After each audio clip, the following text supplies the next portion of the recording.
ఈ ఉగాది నుండి astrology plus law of attraction తో కొత్త జీవితాన్ని మొదలు పెట్టండి. వెంటనే జేకేఆర్ గురువు గారి పర్సనల్ అపాయింట్మెంట్ తీసుకోండి.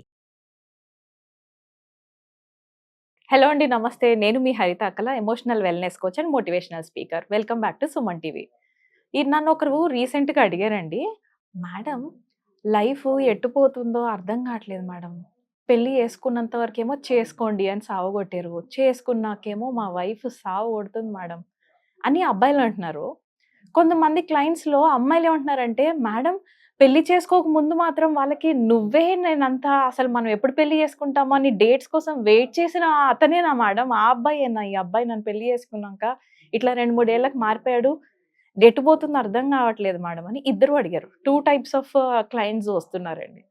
నాకు భలే స్ట్రేంజ్గా అనిపించి దెన్ ఐ జస్ట్ స్టడీడ్ అనమాట. కొంచెం నేను రీసెర్చ్ పర్సన్ తెలుసు కదా. సో ఒకటి ఏంటంటే, క్లారిటీ అనేది మిస్ అవుతుంది. యెస్, లైఫ్‌లో ఎప్పుడు గూడాని కొన్ని డైరెక్షన్‌లెస్‌గానే వెళ్తాయి. కొన్ని పడవలు అలా కొట్టుకుపోవాల్సిందే గాలికి. కానీ ఫైనల్‌గా డెస్టినేషన్‌కి రీచ్ అవుతాము. కొన్నిసార్లు మనం అనుకున్న డైరెక్షన్‌లో లైఫ్ వెళ్ళకపోయినా కొంచెం కామ్ డౌన్ అవ్వండి. Very important thing. అన్నీ మనకు నచ్చినట్టుగా అవ్వకపోవచ్చు. లా ఆఫ్ అట్రాక్షన్ డెఫినిట్‌గా ఉంటుంది. నేను కాదనట్లేదు. I am also law of attraction teacher. మనం అనుకున్న లైఫ్‌ని అనుకున్నట్టుగా డిజైన్ చేసుకోవచ్చు. బట్ యెస్, సమ్ టైమ్స్ కొన్ని మన చేతిలో ఉండవు. ఎందుకనంటే కర్మ ఫిలాసఫీ ఉంటుంది. మనకి బియాండ్ మన అంచనాలకి, మన ఎక్స్‌పెక్టేషన్స్‌కి, మన కాలిక్యులేషన్స్‌కి బియాండ్‌గా కొన్ని రిలేషన్‌షిప్స్ ఉంటాయి. ఆళ్ళు ఆ కర్మ బాండ్ పీపుల్ ఎలా వస్తారంటే, ఎంత ఫోర్స్‌తోనొస్తారో అంతే ఫోర్స్‌తో మళ్ళీ వెళ్ళిపోతారు కూడా. రైట్?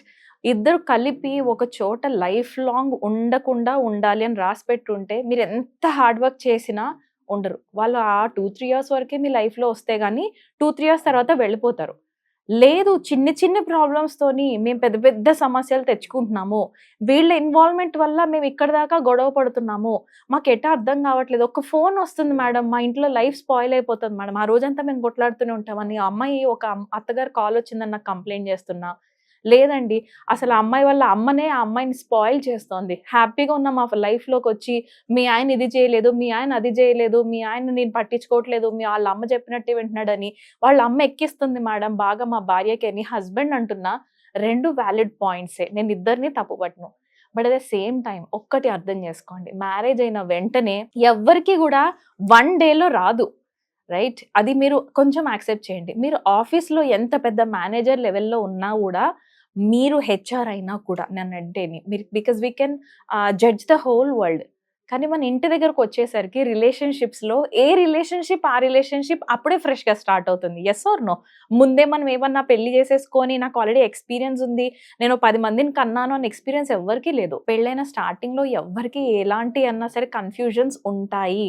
నేను మళ్ళీ తిరిగి చెప్పాలనుకుంటుంది అదే. డోంట్ లైక్ అయిపోయింది ఇంకా. ఇక్కడే నా లైఫ్ స్టక్ అయిపోయింది. ఇంతకంటే ఇంక మంచి జరగదు. Enough is enough. ఇక్కడితో ఆపేద్దామని ఆహ్, ఆ సెంటెన్సెస్ మీరు ఎప్పుడైతే అంటారో, అవతల పర్సన్‌కి ఏమవుతుంది, మీరు మాట్లాడుకునేటప్పుడు ఆ ప్రాబ్లమ్ సాల్వ్ చేసుకోండి తప్ప, డోంట్ కన్‌క్లూడ్. ఆ ఫైనల్ కన్‌క్లూజన్ డివోర్స్ దగ్గరికి వెళ్లి మాట్లాడుకోకండి. This is a request from my end. అత్తగారులు ప్రాబ్లమ్సు ఉంటాయి. లిటిల్ మరీ కాదు. కానీ అవి మెల్లిగా సాల్వ్ చేసుకుంటూ వెళ్ళండి.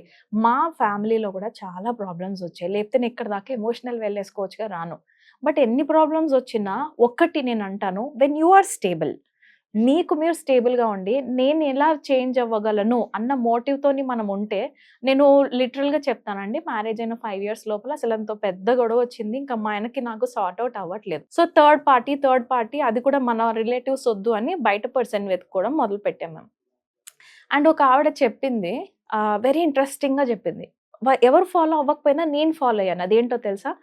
ఫస్ట్ 5 ఇయర్స్ ఓపిక పట్టి నడిపించావు గదా! ఇంకో 5 ఇయర్స్ కూడా ఓపిక పట్టు ఈ మ్యారేజ్‌లో.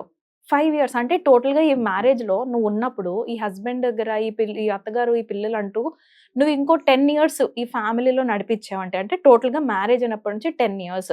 నువ్వు ఓపిక పట్టి నడిపించావంటే మాత్రం 10 ఇయర్స్ తర్వాత నువ్వు వింటావు. మీ అత్తగారు నీకు తెలియకుండానే నీ చుట్టుపక్కల చెప్తూ ఉంటారు, మా కోడలు ఎంత మంచిదో అని. మా కోడలు చాలా మంచిది అని మీ మామగారు అనటం వింటావు. మా వైఫ్ రావటం వల్ల నా లైఫ్ బావుంది అని మీ హస్బెండ్ చెప్పడం వింటావు. తను ఉండడం వల్లే మా ఫ్యామిలీ మంచిగా ఉంది అని మీ వాళ్ళు అనటం నువ్వు వింటావు. ఎందుకంటే ఈ 10 ఇయర్స్‌లో నీ ఓపిక, నువ్వు పట్టిన ఓపిక ఎక్కడికి పోదు. నీకు కంపల్సరీ ఆ రిటర్న్స్ వస్తాయి అని ఆవిడ ఒక మాట చెప్పింది. అప్పటికి మా మ్యారేజ్ అయ్యి ఒక 4, 5 ఇయర్స్ అయి ఉంటుంది. కానీ ఆ మాట ఇప్పటికి నాకు గుర్తుంది. ఎందుకో తెలుసా? Yes, patience is what we need బాబా. మనకి బుక్స్‌లో ఎవరు కూడా ఇమ్మీడియేట్‌గా రెస్పాండ్ అయిపోండి, లేకపోతే ఇమ్మీడియేట్‌గా రెస్పాండ్ అవ్వకండి. పలానా సిట్యుయేషన్ వస్తే పలానా లాగా రెస్పాండ్ అవ్వండి అని ఎమోషనల్ ఇంటెలిజెన్స్‌కి ఎవ్వరు ట్రైనింగ్ ఇవ్వల. It's just from our parents or from our neighbours or from our friends or relatives కదా! మన ఎన్వైర్న్‌మెంట్ నుంచి చూసి మనం నేర్చుకుంటూ పెరిగిపోయాం అంతే. బట్ ఎమోషనల్ ఇంటెలిజెన్స్ అనేది మనకి రాకపోతే ట్రస్ట్ మీ గైస్, ఎక్కడికి వెళ్ళినా గూడా we will be suffering like this. So, నేను ఇక్కడ ఏం సజెషన్స్ ఇవ్వగలనంటే, నేను సజెషన్స్ ఇవ్వను. జనరల్‌గా మనకు కనెక్ట్ అయిన తర్వాత సొల్యూషన్స్ ఎలా చెప్తామంటే, నేను పర్టిక్యులర్‌గా ఎందులో ఎక్స్‌పర్టైజ్, నేను ఈ 2500 అవర్స్ దాకా నేను స్పెండ్ చేశాను. ఎందులో స్పెండ్ చేశాను, ఏ రిసర్చ్ చేసుకుంటూ వచ్చాను, సెషన్స్ ఎందుకు అటెండ్ అయ్యాను, ఎందుకింత నేర్చుకున్నాను అనంటే, ఓకే, నాలాగా బాధపడే ఇంకెవరైనా ఉంటే, వాళ్ళకి నా లైఫ్ ఉపయోగపడితే అంతకంటే ఇంకేంలా అని నేను రీడిజైన్ చేసుకోవడం మొదలుపెట్టాను నా లైఫ్‌ని. ఓకే. పిల్ల చిన్నగా ఉన్నప్పుడే వాళ్ళనెక్కడో పెట్టేసి, మనం ఎక్కడికో పరిగెట్టేయక్కర్లేదు. ఉన్న దాంట్లో హ్యాపీగా, కంటెంటెడ్‌గా ఉండొచ్చు. మనకు కావాల్సిందేంటి? సాటిస్ఫాక్షన్ లైఫ్‌లోని. హ్యాపీనెస్ కావాలి, పీస్ కావాలి, ప్రేమ కావాలి. కానీ మనం పరిగెట్టేది దేని వెనకాల తెలుసా? డబ్బులు వెనకాల. డబ్బుల నుంచి వచ్చేదేంటి తెలుసా? సెక్యూరిటీ. న్యూరో సైన్స్ కూడా రీసెర్చ్ చేస్తున్నానండి నేను. నాకు చాలా ఇష్టమైన సబ్జెక్ట్ అది. సో, మన బ్రెయిన్ ఎంతసేపు కూడా అది సెక్యూరిటీ కోరుకుంటుంది.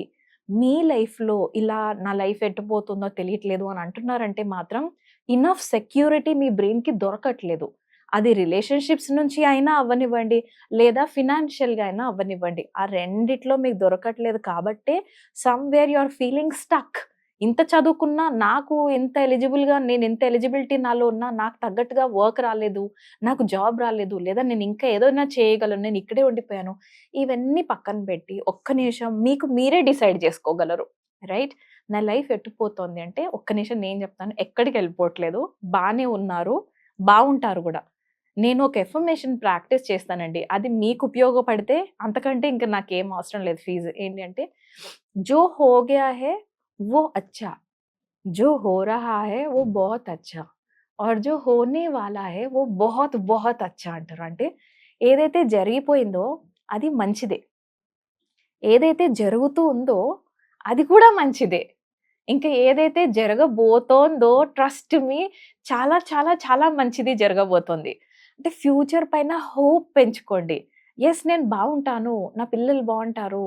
మా ఇంట్లో వాళ్ళు బావుంటారు. నా స్పౌస్‌తో నేను బావుంటాను అని మనం ఎప్పటి వరకైతే అఫర్మేషన్స్ చెప్పుకోమో, మన మంకీ మైండ్ ఎంతసేపు కూడా జరిగిపోయిన దాంట్లో బ్యాడ్‌నే తలుచుకుని, జాగ్రత్త, ఆ పర్సన్ వస్తున్నారు, ఈ పర్సన్ వస్తున్నారు, ఇప్పుడు వీళ్ళు ఇచ్చేస్తారేమో, వాళ్ళు అది చేస్తారేమో, మళ్ళీ నేను హర్ట్ చేస్తారేమో, it keeps on doing this, right? ఆ మంకీ మైండ్‌ని మనం టేమ్ జేయాలి. దాన్ని పట్టి లాగాలి. దానికో ట్రైనింగ్ ఇవ్వాలి. అక్కడే నాకు కనెక్ట్ అయ్యారంటేనా ఒక సెషన్‌లోనే చాలా మంది హీల్ అయ్యి వెళ్ళిపోయిన వాళ్ళున్నారండి. నెక్స్ట్ లెవెల్ దాకా గూడా వెళ్ళనవసరం లేకుండా నేను ట్రైనింగ్ చేయగలను. వితిన్ జస్ట్ 15-20 మినిట్స్ కూడా నాతో మాట్లాడితే నేనేం చేస్తానో తెలుసా? I will clear some blockage in you.